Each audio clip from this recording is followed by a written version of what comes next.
আমি বিছানায় শুয়েছিলাম। মনে মনে ভাবছিলাম মা আর মাসি আসলে কিছুক্ষণ গল্প করব। চোখ বন্ধ করে শুয়ে থাকলেও ঘুম আসছিল না। অপেক্ষা করছিলাম কখন তারা আসবে। প্রায় ঘন্টা খানেক পরে কথা বলতে বলতে তার ঘরে ঢুকল। মাসি মাকে বলল, তুই কি মাঝখানে ঘুমাবি? মা মৃদু হেসে বলল, না, তুই মাঝখানে শুয়ে পড়। কিছুক্ষণ পর মৃদু কণ্ঠে কেউ ডাকল, তুই কি ঘুমিয়ে পড়েছিস? আমি চুপচাপ ছিলাম আর কিছু না বলেই আজকের গল্পটা অনেক বেশি স্পেশাল। তাই কেউ মিস করো না। দয়া করে গল্পগুলো ভাল লাগলে ভিডিওটি লাইক, শেয়ার এবং চ্যানেলটি সাবস্ক্রাইব করো প্লিজ। আমার নাম সুজয়। বেশ কিছুদিন ধরে আমার মাসির বাড়ি যাওয়ার সুযোগ হয়নি। মাসি মাঝে মাঝে ফোন করতেন, কিন্তু সেই সময় আমি আমার মাস্টার্স ডিগ্রির ফাইনাল পরীক্ষার প্রস্তুতিতে খুব ব্যস্ত ছিলাম। এখন পরীক্ষার ফলও বেরিয়ে গেছে এবং আমি একটা ভালো চাকরির সন্ধানে আছি। তবে মাসির সাথে কাটানো মধুর মুহূর্তগুলো এখনও আমার মনে গেঁথে আছে। আমি প্রায়ই ভাবি মাসির সাথে দেখা করার জন্য আবার কখন যাব। কারণ মাসি আমাকে খুব ভালোবাসে। মাসি দেখতে অনেক সুন্দর ছিলেন। তিনি একটু স্বাস্থ্যবান হওয়ায় তাকে আরও সুন্দর লাগে। তার হাতে রান্না করা খাবার খেয়ে কিছুদিন কাটানোর ইচ্ছায় আমি ঠিক করলাম যে এবার মাসির বাড়িতে গিয়ে কিছুদিন থাকব। মাসির সাথে অনেক সময় কাটাব, অনেক গল্প করব। কারণ অনেক দিন থেকে মাসির সাথে দেখা হয় না। অবশেষে আমার ইচ্ছা পূরণ হলো। একদিন আমার মাসি ফোন করলেন আর মাকে বললেন, তুমি আর সুজয় 5 দিনের জন্য আমাদের এখানে চলে এসো। তোমার জামাই জি 7 দিনের জন্য শহরের বাইরে যাচ্ছেন। অনেক দিন থেকে তোমাদের সাথে দেখা হয় না। এই সুযোগে আমরা কয়েকটা দিন মজা করে কাটাতে পারব। কালকেই চলে এসো, আমি অপেক্ষা করছি না।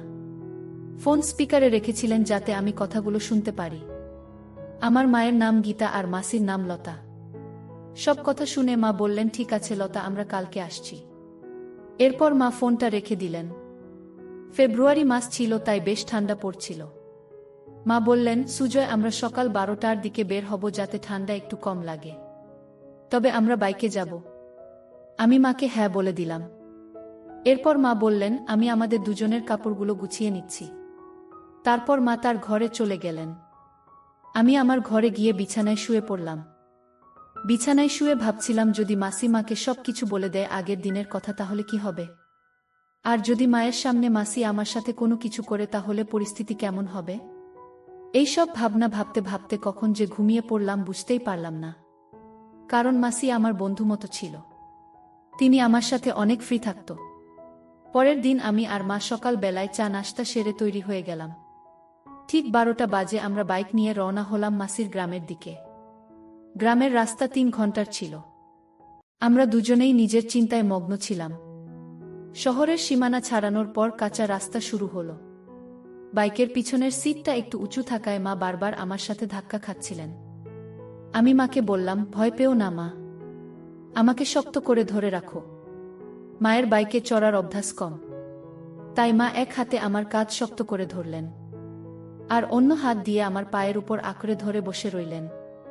বাইকটা কাঁচা রাস্তায় একটু কাঁপছিল, তাই মা পেছন থেকে আমাকে আঁকড়ে ধরেছিলেন। রাস্তায় প্রচুর গর্ত ছিল, তাই আমি বাইকটা আস্তে চালাচ্ছিলাম। হঠাৎ একবার আমি একটি গর্ত এড়িয়ে চলার চেষ্টা করছিলাম। তখন বাইকের চাকা আর একটি গর্তে পড়ে গেল। আমরা দুজনেই একটু উঁচুতে লাফ দিলাম। আমরা গাড়ি থেকে পড়ে গেলাম। মায়ের কোমরে আর পায়ে ব্যথা পেয়েছিল। এক মুহূর্তের মধ্যে এত কিছু ঘটল আমরা বুঝতে পারলাম না। মা বললেন, কি ভয়ঙ্কর রাস্তাগুলো! মানুষ বাইকে কেমন করে এই রাস্তায় যাতায়াত করে কে জানে? আমি মাকে বললাম, মা, বৃষ্টির কারণে রাস্তার এই অবস্থা। আর একটু এগোলেই ভাল রাস্তা পাবো। মা হেসে বললেন, ভালোই হলো। না হলে আমি ভেবেছিলাম তোর মাসির বাড়ি পর্যন্ত এরকমই রাস্তা হবে। মনের মধ্যে কিছু প্রশ্ন ঘুরছিল, যেমন মা কি আসলে সব কিছু বুঝেছেন? আর যদি বুঝে থাকেন, তাহলে তিনি কেন হাত ছাড়লেন না, বরং আরও শক্ত করে ধরলেন?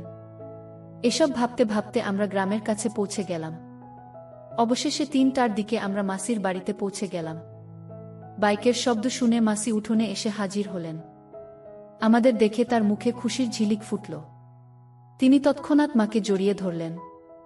মা তাকে শক্ত করে আলিঙ্গন করলেন। দুজনেই একে অপরের খবরাখবর নিতে ব্যস্ত হয়ে পড়লেন। অনেকদিন পর তাদের দেখা হলো। তারপর মা বাড়ির ভিতরে চলে গেলেন। এরপর মাসি আমাকে জড়িয়ে ধরে বললেন, কি রে দুষ্টু, এতদিন হয়ে গেল আসার নাম নেই। আর হ্যাঁ, তুই এত সাজগোজ করে কেমন করে এলি? এবার তোমাকে সব বলতেই হবে, আর তোর বিয়ের কথাও বলতে হবে, যাতে তাড়াতাড়ি তোর বিয়ে দেওয়া যায়। আমি একটু দূরে সরে গিয়ে বললাম, কি বলছো মাসি, এসব কি? মাসি হেসে বাড়ির ভিতরে চলে গেলেন, আর আমি বাইক থেকে ব্যাগ নিয়ে ভেতরে ঢুকে পড়লাম। মা আর মাসি তখন রান্নাঘরে গল্প করছিলেন। আমি ব্যাগ রেখে ফ্রেশ হতে চলে গেলাম। ফ্রেশ হয়ে কাপড় বদলানোর পর বড় ঘরে গিয়ে বসলাম। এদিকে মা আর মাসি ডাইনিং টেবিলে খাবারের প্লেট সাজাচ্ছিলেন। হঠাৎ মাসি আমাকে ডেকে বললেন, এসো খেতে বসো। আমি তাদের সাথে বসে খাবার খেতে শুরু করলাম। খাওয়ার সময়ে বিভিন্ন বিষয় নিয়ে কথা হচ্ছিল। সবার সঙ্গে মজা করতে করতে খাওয়া শেষ হলো। তখন মা বললেন, লতা, কি বলবো তোকে? রাস্তা এতটাই খারাপ ছিল যে বাইকে ধাক্কা খেতে খেতে আমার কোমর আর শরীর ব্যথা হয়ে গেছে। পুরো শরীরটাই যেন ব্যথায় ভরে গেছে। এখন তুই কিছু কর, আমি বেশ অসুস্থ হয়ে পড়ছি। এ কথা শুনে মাসি বললেন, কোনো চিন্তা করিস না, সুজয় খুব ভালো মালিশ করে। একবার আমার শরীর খুব ব্যথা করছিল, তখন ওই আমাকে মালিশ করেছিল। তারপরে আমার পুরো শরীর একদম হালকা লাগছিল। এত কথা বলে মাসি আমাকে চোখ মেরে বললেন, সুজয়, তোর মায়ের শরীরটা ব্যথা করছে, মালিশ করে দিস, পরে আরাম পাবে। আমি সম্মতি জানিয়ে ঘরে চলে গেলাম। কিন্তু মনে মনে একটা প্রশ্ন ঘুরতে লাগলো, মাসি কেন বললেন যে আমি ভালো মালিশ করি? সত্যিই কি তিনি মজা করছিলেন? না, মায়ের সাথে আমার ঘনিষ্ঠতা বাড়াতে কিছু একটা পরিকল্পনা করছেন। মাসির এই আচরণের পেছনে কি উদ্দেশ্য ছিল তা ভেবে আমার মধ্যে অস্থিরতা বাড়ছিল। মাসি আর মা তখন রান্নাঘরে পরিষ্কার করছিলেন, আর আমি দূর থেকে তাদের দিকে নজর রাখছিলাম। তাদের দেখতে এবং তাদের দুজনের সৌন্দর্য একই রকম মনে হচ্ছিল। তারা ধীরে ধীরে কথা বলেছিলেন, তবে আমি ঠিকভাবে কিছু শুনতে পারছিলাম না। কিন্তু কেন জানি না মনে হচ্ছিল তারা আমার কথাই বলছিলেন। কিছুক্ষণ পর তারা দুজনেই রান্নাঘর থেকে বেরিয়ে এসে বড় ঘরে বসে পড়লেন। তখন বেলা 4টা বাজে। মাসি বললেন, গীতা, তুই একটু কাপড় বদলে নিয়ে গাউন এনেছিস? যদি না আনিস তাহলে আমারটা নে। তারপর এক গ্লাস পানি খেয়ে শুয়ে পড়। তারপর সুজয় তো শরীরটা মালিশ করে দেবে, যাতে তো শরীরের ব্যথা কমে যায়। এতটুকু বলেই তারা দুজনে শোবার ঘরে চলে গেলেন। আমি বসে বসে ভাবছিলাম, জীবনে কখনো এমন ধরনের কাজ করিনি। কিছুক্ষণ পর মাসি রান্নাঘর থেকে একটা পাত্রে কিছু নিয়ে এসে বললেন, চল, সময় হয়েছে। আমি কিছু না বলে চুপচাপ তার পেছনে শোবার ঘরে গেলাম। সেখানে গিয়ে দেখি মা বিছানায় শুয়ে আছেন। মায়ের পা এবং শরীরে প্রচণ্ড ব্যথা ছিল, কারণ তিনি গাড়ি করে আসার সময় পড়ে গিয়েছিল। মাকে দেখে মনোযোগ দিয়ে তাকিয়ে রইলাম। হঠাৎ খেয়াল করলাম মাসি আমার পাশে দাঁড়িয়ে আছেন। মাসি হেসে বললেন, কি দেখছিস সুজয়? আগে কখনো কি তোর মাকে দেখিসনি? তোর মাকে একটু তেল দিয়ে মালিশ করো, তার অনেক কষ্ট হচ্ছে। মায়ের ব্যথা লাঘব করার জন্য আমি বিছানার পাশে বসে একটু চিন্তায় পড়ে গেলাম। তখন মাসি ছোট্ট একটা পাত্রে তেল এনে আমার হাতে দিলেন এবং বললেন, শুরু কর, পা থেকে শুরু কর। আমি আস্তে আস্তে মায়ের পায়ে তেল লাগাতে শুরু করলাম। মাসি পাশে বসে মনোযোগ দিয়ে আমার কাজ দেখছিলেন। যদি আমি প্রথমে একটু সংকোচ বোধ করছিলাম, তবুও ধীরে ধীরে কাজটা চালিয়ে গেলাম, কারণ মাকে সুস্থ করতে হবে। আমার মনের ভেতর শুধু একটাই চিন্তা ছিল, মাকে সুস্থ করতে হবে। মা মুখটা একটু ঘুরিয়ে নিলেন। এরপর মাসি একটু দূরে শুয়ে মাকে জিজ্ঞেস করলেন, কেমন লাগছে গীতা? মা বললেন, এখন কিছুটা ভালো লাগছে লতা। তুই থাকলে আজ একটু ভিন্ন কিছু করলাম। তুই অনেক কিছু জানিস। মাসি তখন মায়ের মাথায় হালকা চাপ দিয়ে বললেন, এত বাচ্চার সব কথা বলছিস কেন? সুজয় তো পাশে রয়েছে, সে কিভাবে? মা একটু লজ্জা পেয়ে হাসলেন এবং বললেন, আরে লতা, আর কথা বাস না, না হলে পুরো ব্যাপারটা নাটকের মতো হয়ে যাবে। এরপর মা আমাকে বললেন, সুজয় বেশ আরাম হচ্ছে, তাই আর বেশি মালিশ করা লাগবে না। শরীরটা এখন বেশ ভালো লাগছে, মনে হচ্ছে ব্যথা কিছুটা কমে গেছে। তারপরেও আমি আর কিছুক্ষণ মালিশ করে দিলাম। প্রায় আধা ঘন্টা পরে মা শান্ত গলায় বললেন, এবার যথেষ্ট হয়েছে সুজয়, অনেক স্বস্তি লাগছে। আমি উঠে দাঁড়ালাম। তখন মায়ের পাশে দাঁড়িয়েছিলাম। মা হঠাৎ পাশ ফিরে শুয়ে পড়লেন। তখন মাসি এসে বললেন, আরে গীতা, এখনো তো অর্ধেক মালিশ বাকি আছে, মা একটু লজ্জা পেয়ে বললেন, থাক লতা, সুজয়ের সামনে এটা করতে একটু অস্বস্তি লাগছে। মালিশ শেষ হওয়ার পর মা বেশ ভালো বোধ করতে লাগলেন। আমরা সবাই বাইরে এসে একটু বিশ্রাম নিলাম। এরপর মাসি আমাকে ডেকে বললেন, সুজয়, অনেক দিন হয়ে গেল, চল ভেতরে যাই। আমি রাজি হয়ে ভেতরে গেলাম, যেখানে আমরা সবাই মিলে খেতে বসলাম। খাওয়ার সময় মাসি আমাকে জিজ্ঞেস করলেন, তাহলে সুজয়, মায়ের মালিশ করে কেমন লাগলো? আমি হেসে বললাম, প্রথমে একটু অস্বস্তি হচ্ছিল, কিন্তু তোমার কথায় সাহস করে করলাম। মাসি হেসে বললেন, দেখেছ মা এখন অনেকটা ভালো আছে। আমি বললাম, হ্যাঁ, এটা তোমার কারণেই সম্ভব হয়েছে। খাড়া হেসে বললেন, তাহলে পরের বার আরও ভালোভাবে একটু মালিশ করে দিস, যাতে তার ব্যথা দ্রুত সেরে যায়। পারবি তো? আমি মৃদু হেসে বললাম, ঠিক আছে। আমিও চাই যে মা দ্রুত সুস্থ হয়ে উঠুক। মাসি তখন শান্ত স্বরে বললেন, চিন্তা করিস না। আমার চোখ হঠাৎ আলমারির আয়নার দিকে চলে গেল। দেখি দরজার কাছে দাঁড়িয়ে আছেন। তবে মাসি সেটা খেয়াল করেননি। আমি ভান করলাম যে কিছুই দেখিনি। আবার আয়নার দিকে তাকাতেই দেখি আমাদের দিকে তাকিয়ে আছেন। কিছুক্ষণ পর আবার তাকালাম। মা তখন সেখানেই। মাসি আমাকে জিজ্ঞেস করলেন, কি হল সুজয়? আমি বললাম, মা কিছুক্ষণ আগে এখানে এসে দাঁড়িয়েছিলেন। এটা শুনে মাসি হেসে বললেন, দারুণ, তাহলে সব ঠিকঠাক চলছে। এখন গীতা নিজে আসবে। এরপর আমরা দুজনে উঠে নিজেকে ফ্রেশ করে নিলাম। তখন বিকেল 5টা। আমি আর মাসি দুজনেই প্রস্তুত হচ্ছি। আমি বললাম, মাসি, আমি একটু বাইরে ঘুরে আসি। মাসি বললেন, ঠিক আছে, কিন্তু তার আগে চা বানিয়ে দিই, তারপর যাস। আমরা ঘরে ফিরলাম। তখন দেখি মাও ফ্রেশ হয়ে বসে আছেন। খাল আমাকে বললেন, গীতা বসো, আমি চা বানিয়ে আনি, তোমার ভালো লাগবে। এখন আবহাওয়া বেশ ঠান্ডা। মা হেসে বললেন, হ্যাঁ লতা, চা বানাও। একটু গরম চা এখন ভালোই হবে। তবে তোমার কি ঠান্ডা লাগে না? মায়ের গলায় একটু মজার সুর ছিল। মাসি বুঝে গেলেন না কেন এমন বলছেন। তবে তিনি হাসি দিয়ে উত্তর দিলেন, আরে গীতা, আমাদের তো ঠান্ডায় অভ্যেস হয়ে গেছে। তোর শহরে কি আর এমন ঠান্ডা হয়? ঠিক আছে, আমি চা বানিয়ে আনি। তারপর মাসি রান্নাঘরে গিয়ে চা বানিয়ে আনলেন। আর আমরা তিনজনে একসঙ্গে বসে চা খেলাম। চা খাওয়ার পর আমি বললাম, মা, আমি একটু বাইরে ঘুরতে যাচ্ছি। মা বললেন, হ্যাঁ যা, একটু ঘুরে আয়। তোরও হয়তো গরম লাগছে। তবে বেশি দেরি করিস না, তাড়াতাড়ি ফিরে আয়। আমি মাথা নেড়ে বাইরে বেরিয়ে গেলাম। হাতে হাতে নদীর ধারে চলে গেলাম। মনটা একদম শান্ত হয়ে গেল। একটা সুন্দর, শান্তিপূর্ণ প্রাকৃতিক পরিবেশে বসেছিলাম। ঠান্ডা বাতাস আমার শরীরে লাগছিল। আর আমি নানা বিষয়ে চিন্তা করছিলাম। কিছুদিন আগের ঘটনাগুলো ভাবছিলাম। মাসি আর আমি যা কিছু কথা শেয়ার করেছি, হয়তো বা কিছু জানে, কিন্তু মা কিছু বলেনি। সবকিছু যেন স্বাভাবিকভাবেই চলছিল। মাথায় একের পর এক প্রশ্ন ঘুরছিল, মা কি সত্যিই কিছু টের পেয়েছে, নাকি সব কিছু ঠিক আছে ভাবছে। এইসব চিন্তা নিয়ে কিছুক্ষণ বসে থাকার পর আমি উঠে দাঁড়ালাম। তখন বাইরে অন্ধকার ঘনিয়ে আসছিল, আর ঠান্ডা বাতাস আরও বাড়ছিল। ধীরে ধীরে বাড়ির পথে রওনা হলাম। বাড়ি পৌঁছাতে রাত প্রায় 8টা গেল। ভেতরে ঢুকে দেখি মা আর মাসি রান্নাঘরে রাতের খাবার তৈরি করছেন। আমাকে দেখে মা মিষ্টি গলায় বললেন, আই সুজয়, আগে গরম পানিতে হাত মুখ ধুয়ে নে, তারপর খেতে বসছি। প্রায় রাত 9টা নাগাদ আমরা সবাই একসঙ্গে খেতে বসলাম। খেতে খেতে আমি বললাম, মাসি, এখানে ঠান্ডাটা অনেক বেশি। আমাদের ওখানে এমন ঠান্ডা হয় না। মাসি মুচকি হেসে বলল, চিন্তা করিস না, আমার বাড়িতে হিটার আছে, তোর ঠান্ডা লাগবে না।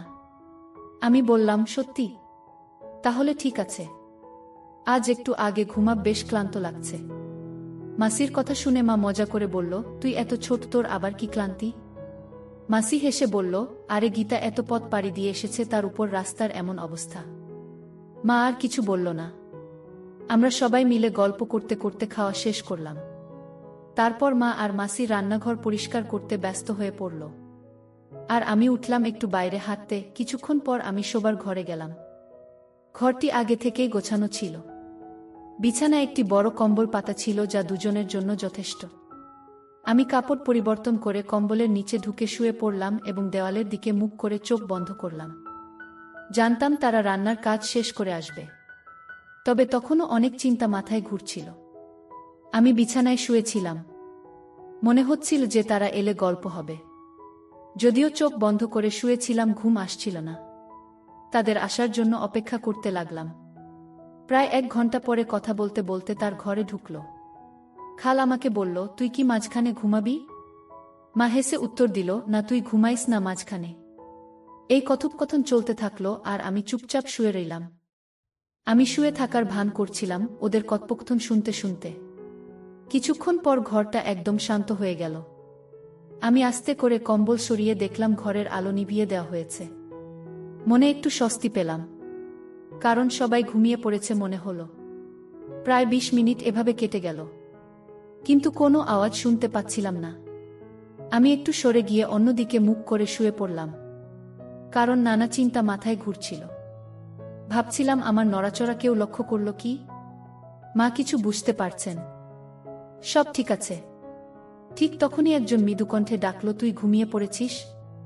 তার স্বরে স্নেহের পরশ ছিল। আমি চুপচাপ ছিলাম যে ঘুমিয়ে আছি, কিন্তু ভেতরে ভেতরে অস্থিরতা বাড়ছিল।